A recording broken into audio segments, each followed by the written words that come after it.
two things you want to really focus on is paying your bills on time, and number two, keeping your credit utilization low. Now, a lot of people say you should keep it under 30%, and that's true. It is good to keep it under 30%, but really, to really see an increase in your credit score, keep it under 10%. So you get your credit card bill, and it says that you have to pay the bill by a certain date, right, to avoid interest charges. That's your payment due date.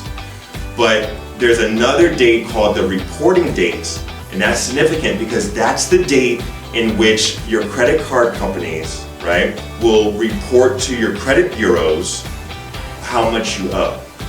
Technically, you could max out your credit cards on all the other dates, right? But when that reporting date each month comes along, you want to make sure that your credit utilization is low. And so what if every time the reporting date comes along, it's showing that you're not using any credit? That's bad too, right? Because your credit score is based on how well you're using credit. With credit, it's a game. It's like we have to show that we're using credit, but we have to show that we're using it responsibly. It's like it's good that we're using credit, but it's not good if we're using, a high percentage of what's available to us. We should ask our credit card company for a credit limit increase. Because think about it, if your maximum is $500, say, and you're maintaining a balance, like $250, that's 50%. You just want to have a plan going into the month. Now because you guys are W-2 employees, you know exactly what's going to come in that month, right?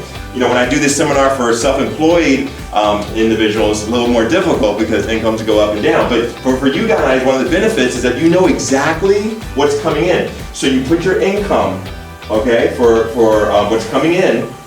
Also too, if you have a side hustle or anything, anyone of you have a side hustle, like tutoring, or you probably don't have time, right? Okay. Or driving for Uber or anything, whatever, babysitting or whatever, If you have any type of side hustle. I think we do that quite often. Right. So you put your amounts that you be coming in, and of course it's the net amount, right? It's the amount that actually comes after taxes, right? That hits your account. You put that there, and then for your outflow, you just make estimates, right, on what you think you're going to be paying on all these different things. And some of these things are set things, right? You know what your rent is or your mortgage is, so you know what that is, right? Some of the other stuff is kind of up in the air, like groceries, right? When you go shopping for groceries with a credit card, a lot of times we overspend because we don't feel it. When you pay with a credit card, you don't feel it as much as when you're paying with cash. And also too, you don't know how much you're spending when you're spending with credit because it's just spending. But when you're spending with cash, you can physically see that okay, wow, I'm spending this and this is what I have left over. So that's just a little side note to say that for groceries, which is such a sensitive, category in your budget, you want to try to put some type of safeguard you can think about using the envelope system for groceries. Same thing for eating out. That's another thing so eating out with friends, eating out with coworkers, it's amazing how when you're using a credit card, it's like you can lose track of how much money you're spending eating out. Even any coffee drinkers in here?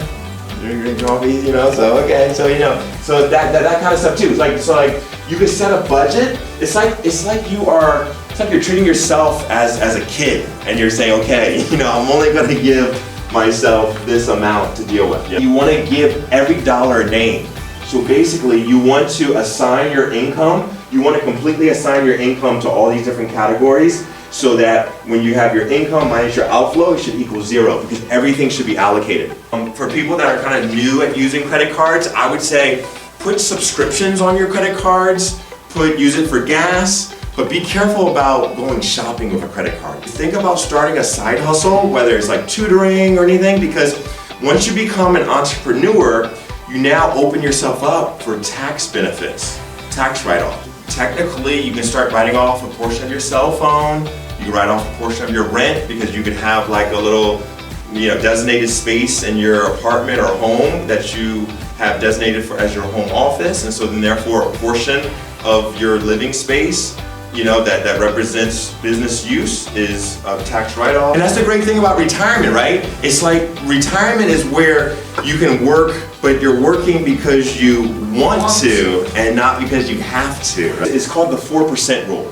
If you had $1.25 million saved up, right?